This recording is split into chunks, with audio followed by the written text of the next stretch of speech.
శాకాన్నం తయారీకి కావాల్సిన పదార్థాలు సిద్ధంగా ఉన్నాయి. అమ్మో చూడడానికి చాలా ఉన్నాయి. రకరకాల వెజిటేబుల్స్ అన్ని కూడా వేసుకోవచ్చు కదా. అవునండి. ఓకే అండి, మరి స్టార్ట్ చేద్దామా? అలాగే. ముందుగా కుక్కర్లు పెట్టేసుకో.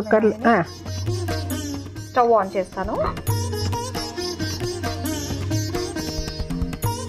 ఇప్పుడు బియ్యం వేసేయడం. బియ్యం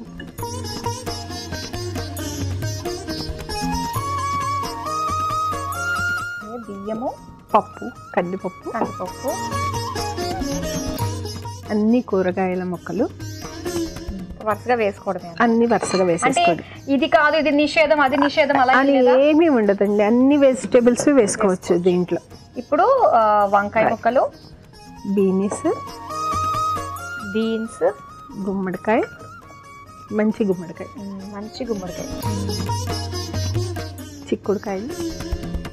చిక్కుడుకాయలు, బెండకాయ, అలాగే బెండకాయ ముక్కలు. ఓకే, ఇప్పుడు మనం దొండకాయ ముక్కలు కూడా వేసుకుంటున్నాము. మునక్కాడలు, మునక్కాడలు, టమాటో ముక్కలు. కొంచెం నీళ్ళు వేసేసుకుందామండి. సరే. బియ్యానికి 2 కప్పులు. ఇంకా మనకి వెజిటేబుల్స్ అన్ని కూడా ఉడకాలేమో కదండి. అంతేనండి, సరిపోతుంది. ఉడికిపోతాయి. అవన్నీ తొందరగా ఉడికిపోయే ముక్కలేనండి అసలు. బంగాళదుంపలు, ఇప్పుడు సొరకాయ ఇచ్చారు కదా, సొరకాయ ముక్కలు, బంగాళదుంప ముక్కలు, క్యారెట్ ముక్కలు. తర్వాత ఈ పచ్చిమిరపకాయలు ఒక 2 దీంట్లో వేసి 2 వేయించి వేసుకుంటే టేస్ట్ బాగుంటుంది అన్నమాట. తగినంత ఉప్పు. అదేమ్మా మీ చేతులతో వేయండి. మళ్ళీ కాస్త అటు ఇటు అయినా మీరు సరిగ్గా వేయలేదు, అందుకని నేనైతే చాలా బాగా చేస్తాను. అలా ఏమీ ఉండదండి. తగినంత ఉప్పు, కొంచెం పసుపు. ఇది కొంచెం కలర్ కోసమే, అంతకన్నా ఇంకేం లేదు. కొద్దిగా కారం. పచ్చిమిరపకాయలు ఎలాగో వేస్తున్నాం కాబట్టి ఈ కొత్తిమీర మనం గార్నిష్లో వేసుకోవచ్చండి. అంతే. అల్లం ముక్కలు కూడా వేసేద్దాం. కొన్ని గార్నిష్కి పైన పచ్చివి కొంచెం కరకరలాడుతూ తగులుతూ ఉంటాయి. అంతే.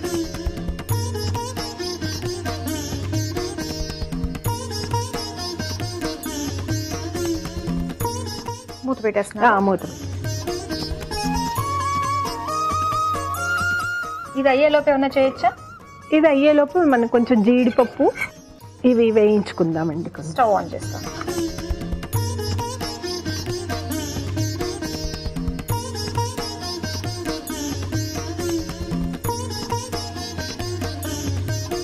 కొంచెం నెయ్యి వేసుకున్నాము.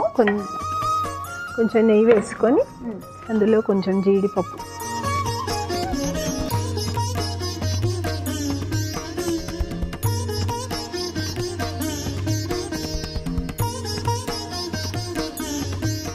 అయితే ఈ నవరాత్రుల్లో ఇంకా అమ్మవారికి సంబంధించి చాలా పారాయణాలు చేస్తూ ఉంటారు. చండీ సప్తస్థితి పారాయణం చాలా మంది, ఇంకోటి చండీ హోమము, ఇవన్నీ కూడా చేసుకుంటూ ఉంటారు. చాలా మంది ఇళ్లలో దుర్గా సప్తశతి పారాయణం చేస్తూ ఉంటారండి. ఈ 9 రోజులు కూడాను దుర్గా సప్తశతి పారాయణం కూడా చేసుకుంటూ ఉంటారు. మేము కూడా ఈ 9 రోజులు దుర్గా సప్తశతి పారాయణం అది చేస్తూ ఉంటాం అన్నమాట. చేసి కొంచెం నిష్టగా ఉంటాం. అంటే ఎక్కువగా ముఖ్యంగా ఈ 9 రోజులు మనం పాటించాల్సినవి, అలాగే వాటిని నిరోధించాల్సినవి ఏమన్నా ఉన్నాయా? ఉన్నాయండి, తప్పనిసరిగాను. అమ్మవారిని దీక్షగా మనం దీక్ష వహించి పూజించాలి అని అంటే మాత్రం ప్రతిరోజు ఉదయాన్నే సూర్యోదయానికి ముందే లేచి స్నానం చేసేసి అమ్మవారి దేవుడి గదిని శుభ్రం చేసుకొని అమ్మవారిని పూజించాలండి. తర్వాత శయనం ఒకటి, నేల మీదనే శయనించాలి, భూశయనం అంటారు, అదొకటి. తర్వాత ఎవరి శక్తి కొలిది వాళ్ళు ఒక పూట భోజనమా లేదంటే మొత్తం ఉపవాసం ఉండి పండ్లు టిఫిన్ లాగా అలా తిని ఉండడమా అనేది వాళ్ళ ఆరోగ్య పరిస్థితిని బట్టి వాళ్ళు చేస్తూ ఉంటారనమాట. ఇది కూడా ఒక నియమంగా పెట్టుకుంటారు చాలామంది. 2 పూట్ల కూడా లలితా సహస్రనామ పారాయణాలు కూడా చేస్తూ ఉంటారు.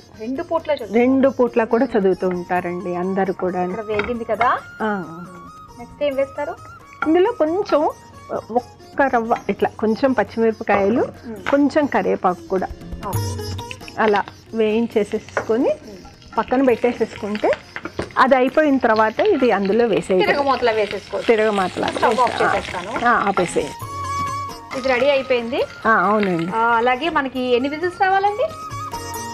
ఒక విజిల్ వచ్చిన తర్వాత ఒక్క 5 మినిట్స్ సిమ్లో ఉంచేసి తీసేసుకుంటే సరిపోతుంది. ఓకే, సో చూసుకుని మనం కట్టేసుకోవాలి. సీత గారు, చక్కగా మనకి ప్రెషర్ కూడా పోయింది. ఇదిగోనండి ఇలా వచ్చింది. బ్రహ్మాండంగా వచ్చిందండి. బ్రహ్మాండంగా వచ్చిందా?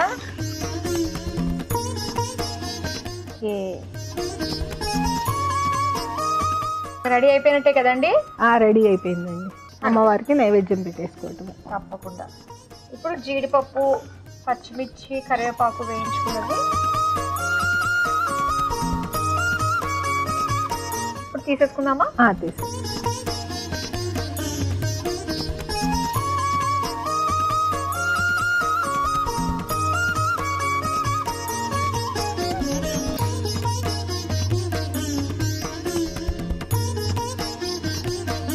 దీనిపైన కొంచెం కరివేపాకు,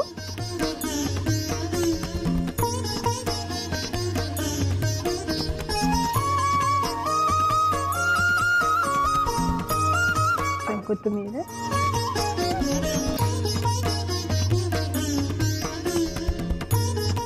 ఓకే రెడీ అయిపోయింది కదా.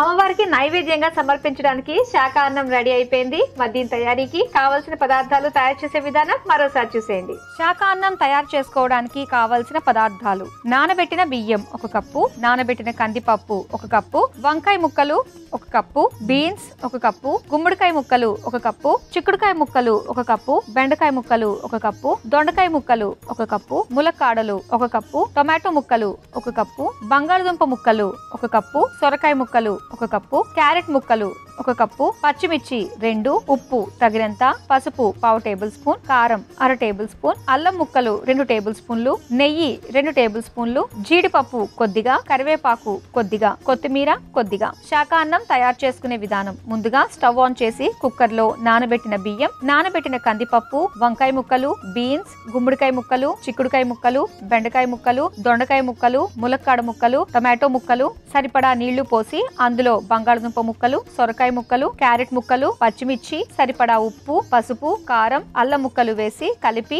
మూత పెట్టి ఆవిరి మీద ఉడికించుకోవాలి. ఇప్పుడు మరో స్టవ్ ఆన్ చేసి నెయ్యి వేసి కరిగాక అందులో జీడిపప్పు, పచ్చిమిర్చి, కరివేపాకు వేసి వేయించి ఉడికించుకున్న అన్నంలో వేసి కలిపి సర్వింగ్ బౌల్ లోకి తీసుకుని పైనుంచి కరివేపాకు, కొత్తిమీర వేసి సర్వ్ చేసుకుంటే శాకా అన్నం రెడీ.